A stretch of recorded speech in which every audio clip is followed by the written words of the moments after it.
I čao svima, sa vama je Zvezda. Dare pa nije post. Znači post za pola što mi je rekao da napravim ovako nešto novo. Znači rekao da više da ne kažem više i post svima sa vama Zvezda, nego čao svima. Znači danas ćemo snimati prison. Znači uposlom eto u zatvor.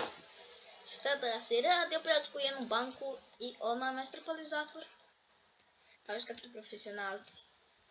Znači da, ja sam Jerank. Znači server nije niš popularan.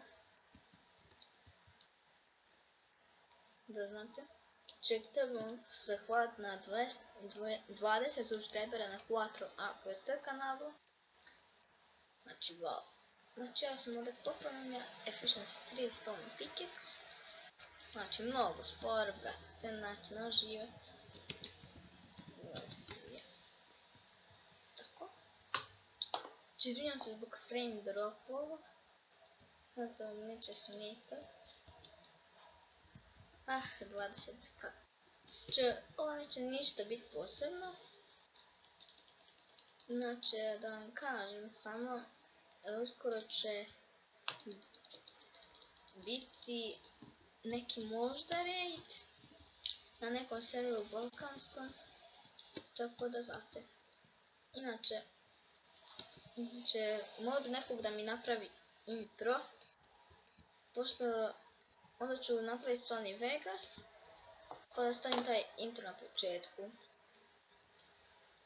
Ako biste vi mogli da mi napravite. Zato što ja ne znam baš praviti introje, ali možda nekoga znam. Ili ne znam, ovo samo tražim intro. Zato pošto mnogi kažu, nemoj pozdrav svima Zvezdan ovdje.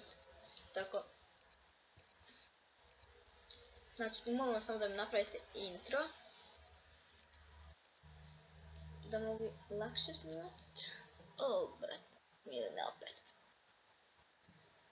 Znači, to je to za epizod. Ako se želi baciti like, share, komentar, a mi smo u sljedećoj epizodi. Bye!